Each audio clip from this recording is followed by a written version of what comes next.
Oh, bagian jeruannya. Ya, itu kemudian dikasih upah oleh panitia. Apa boleh diterima? Boleh. Langsung aja. Boleh, tapi itu memang apa namanya? Tidak diambilkan dari penjualan bagian dari daging kurban atau apapun dari bagian binatang kurban. Karena begini, kalau di beberapa daerah, termasuk di daerah saya, para mudhahi, para pekorban itu mau dia korban sapi ataupun kambing semuanya kita pungut biaya 150.000.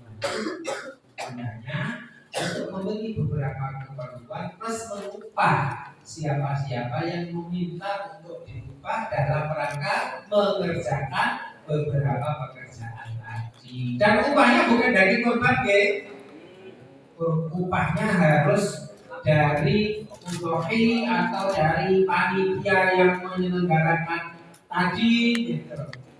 Jadi bukan dari bagian binatang kurban. Ngerti nih Mas? Yo, monggo bilangnya. Ya. Oke, Pak, kita nasmane.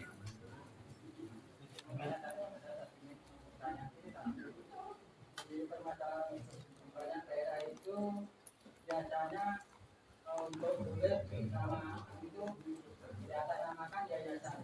Padahal dari pihak orang yang berkorban itu cuma dibilangin aja. Ini nanti kulitnya buat yayasan gitu. Intinya yayasan itu beralasan ini untuk santri, santrinya itu miskin atau enggak itu nggak tahu. Ya, kan gitu. Itu gimana hukumnya? Kebanyakan langsung aja mau tidak mau karena langsung diambil untuk yayasan gitu.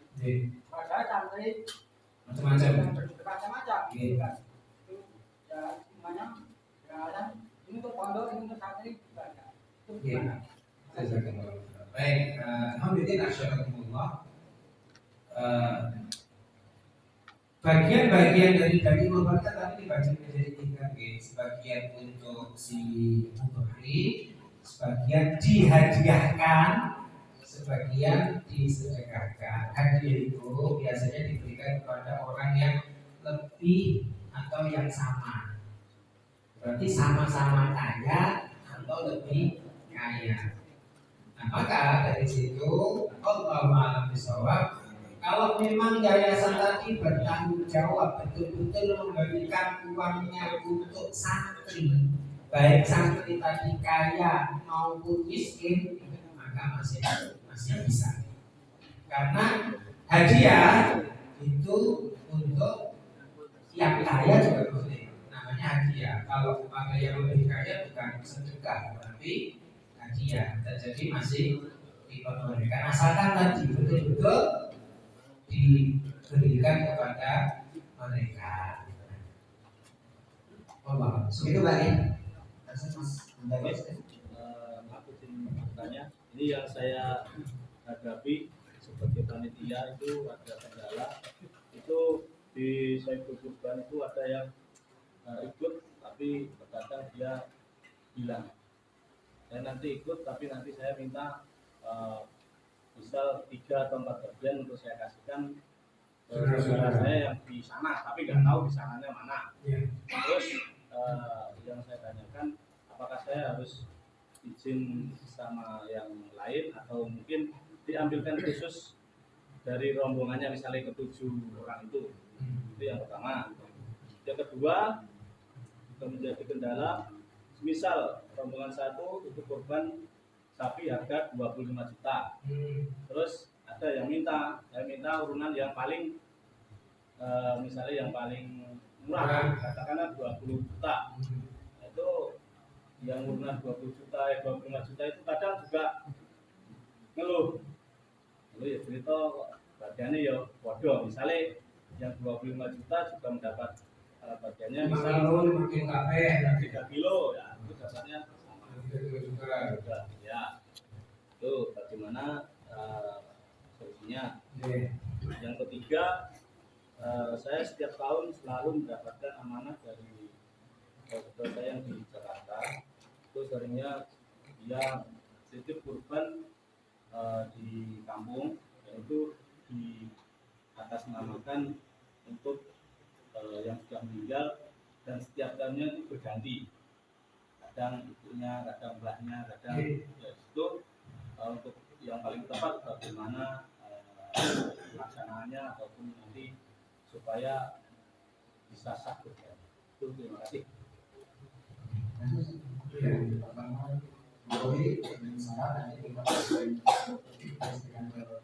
Iya. Jadi bagian lagi-lagi kembali bahwa daging kurban itu kan dibagi tiga, sebagian untuk diri sendiri, sebagian untuk hadiah, sebagian untuk sedekah. Hadiah itu salah satunya adalah hadiah untuk kerabat, yang sangat mungkin kerabat itu tinggalnya tidak satu kampung dengan mudhari. Kalau di kampung saya, mudhari itu selain dia mendapatkan misalnya tadi 3 kilo atau 5 kilo, dia juga mendapatkan tambahan 10 kresek. Biar nanti dihadiahkan kepada kerabat-kerabatnya. Alhamdulillah cukup sih, karena kampung saya itu satu RT, ya kita satu RT ada satu musola, satu masjid, dan jadi satu pengelolaannya. Itu sudah beberapa tahun terakhir ini 7 sapi sama beberapa ekor kambing. Itu masing-masing dapat sekian kilo, saya nggak apa berapa kilonya. Nah, semoga itu sama tadi beberapa kresek yang disampaikan kepada para mudhari di malam rapat tadi. Jadi selain dapat jatah yang mudhari, juga dapat bagian untuk dihadiahkan kepada kerabat. Kalau misalnya nanti nggak dihadiahkan di PDW berikut, ya Allah ya orang apa? Mergo apa? Mergo dia, wong misalnya dia makan semuanya kecuali 1 kilo saja juga boleh, karena sing wajib kan sing 1 kilo disedekahkan. Selain itu mau dia makan sendiri juga boleh, ya keutamaannya kurang. Karena kan begini Pak, ketika kita menyembelih binatang udhiyah itu kan kita mendapatkan beberapa pahala. Pertama, pahala rupiah. Kedua, pahala kita memberi makan yang halal dan thayyib untuk diri dan keluarga. Itu ada pahalanya loh, jangan lupa. Ketiga, pahala memberi hadiah untuk kerabat, untuk kenalan, ya. Dan keempat, pahala sedekah kepada fakir miskin di sekitar kita. Ini kalau misalnya nggak ada yang kita sedekahkan, ada ya. Yang kita sedekahkan cuma sedikit, lainnya kita makan sendiri tidak apa-apa, ya gue kehilangan pahala hadiah. Jadi kalau pertanyaannya diambilkan dari mana, tentu saja yang paling bagus, mungkin nanti dibicarakan kalau ada perubahan dan lain sebagainya, diambilkan tentu saja dari daging kurbannya, bukan dari yang lain, karena dia akan memberikan hadiah untuk kerabat-kerabatnya. Dia harus dari daging kurban dia. Berarti tidak boleh minta tanda, soalnya ada kejadian, jadi minta tapi untuk tahun kemarin sebenarnya tidak saya berikan, tidak. Terus ya marah-marah. Jadi daripada dia marah-marah, ya akhirnya saya berikan 3 bagian juga tadi. Nah, 3 bagian 3 kresek itu maksudnya. Iya. Orang bagian ini kok itu dari sisi kan? Ya, misal gini lah, yang dia minta itu misal yang bagian dia 3 kilo juga. Nah, terus ada lagi bagian yang sama masyarakat. Itu misal yang masyarakat itu ada misal 1 kilo, terus sama balung-balung dan lainnya. Nah, dia minta ya 3 ya. Iya. Kalau lu bagus mas tak kayak 10. Nah itu bagaimana sikap saya itu loh tadi? Sikapnya justru berubah mas, karena memang boleh. Kalau di kampung saya sekarang ini malah nggak usah diminta, langsung semua mudhari selain dapat 4 kilo juga dapat 10 kresek untuk dihadiahkan nanti. Karena begini loh, ketika kita berkorban, kadang-kadang kan kerabat kita yang jauh, kalau ya jadi rasanya korban kita. Lain sih mata kilo mau jadi itu dulur-dulur, lain dulur akeh, orang sini untuk. Ini yang lain Mary Pak. Makanya dikasih saja sekalian semuanya. Kalau di malam itu loh ya, untuk memulai misalnya di malam kumpul tadi ditanya Pak dengan rencana badai nyuwun kiran kresek untuk diadakan kepada kerabat. Aku jadi bapak Mas, aku rasa Mas, aku 10 Mas dulu Pak. Dibatas semuanya nanti diberikan. Kenapa? Karena kita panitia itu statusnya menjadi wakil. Menjadi wakil itu butuh manut kalau sebuah barang. Pahalanya nggak berguna insya Allah. Tidak usah kecewa. Mungkin selalu kecewa masyarakat aja. Masalahnya dia belum tahu. Ya. Terus kadang-kadang yang jadi masa itu masyarakat yang lain itu wis jalur sapi sumpah dewi jalur bagian nggak di situ. Nah kalau itu yang berarti kan yang sapi paling murah berarti kan yang kedua gitu.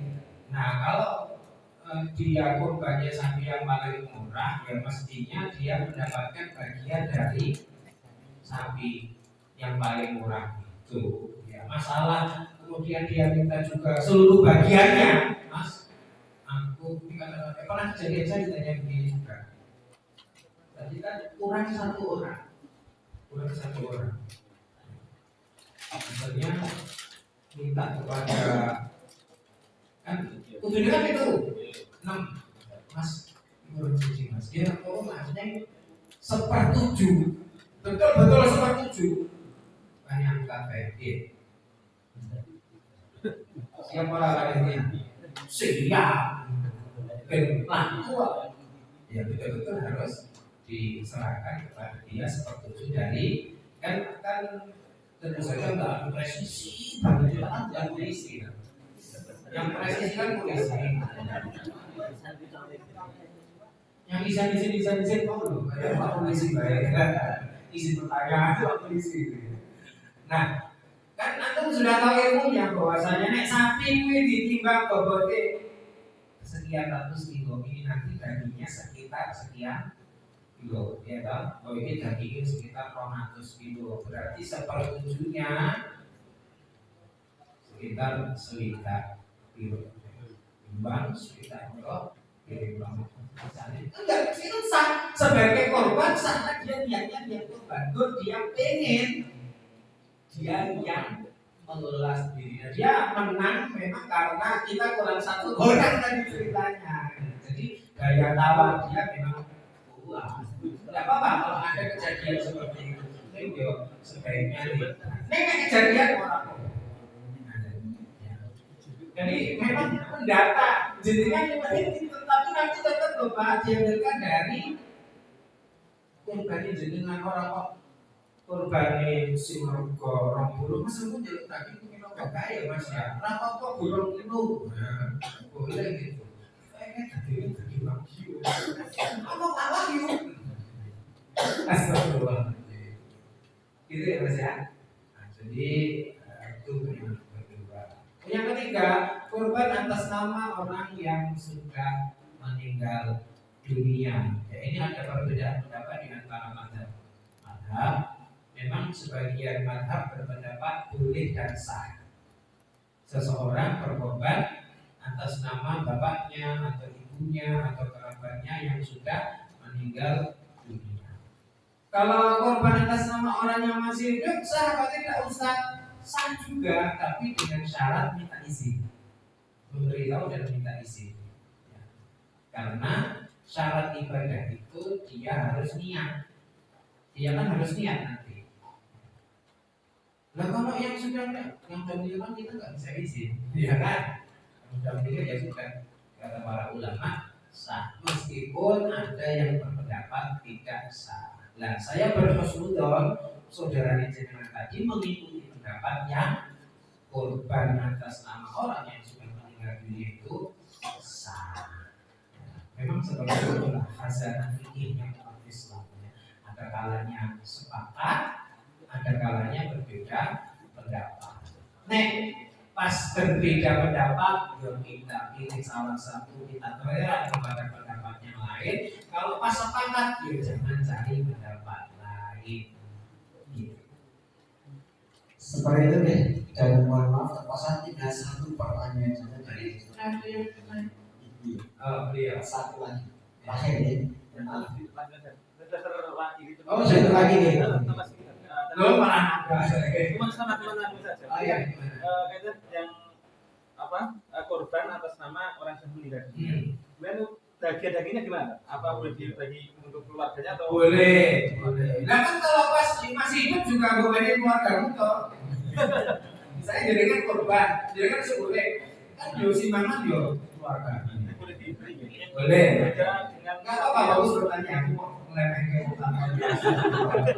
dengan tadi yang nadar tadi. Ini bukan nadar soalnya. Bukan korban wajib. Kalau dia nadar, aku nadar korban atas nama orang tua. Nah, tidak boleh juga. Karena nadar. Gitu. Jadi kalau tidak nadar, sih. Makanya penting untuk memastikan ini nadar atau bukan. Nadar. Satu lagi nih, jadi sama nih, wes go. Katanya babakan binatang yang untuk korban itu dikatakan cacat. Ya, kalau binatang itu dipotong tanduknya atau binatang itu sampel itu termasuk cacat atau enggak?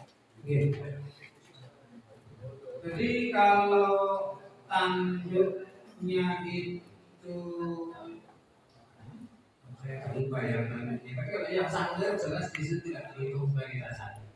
Jadi binatang yang sanggar itu boleh dijadikan sebagai binatang korban. Kalau yang tanduk enggak disebutkan, tapi sebagai ulama menyatakan tidak sempurna. Jadi kalau tanduknya patah, kalau cuma tak saja masih boleh. Kalau enggak dipotong mengenai kepalanya sendiri, jadi Oh, jadi untuk kepentingan, dipotongnya karena kepentingan, apa Pak kalau seperti itu? Insyaallah tidak apa-apa. Karena kalau ada nanti malah menyakiti dia kan, jadi boleh ya seperti itu. Allah Akbar. Oke, Cukup baik teman sekalian. Mohon maaf, mungkin yang belum sempat bertanya dan masih ada di jalan pertanyaan.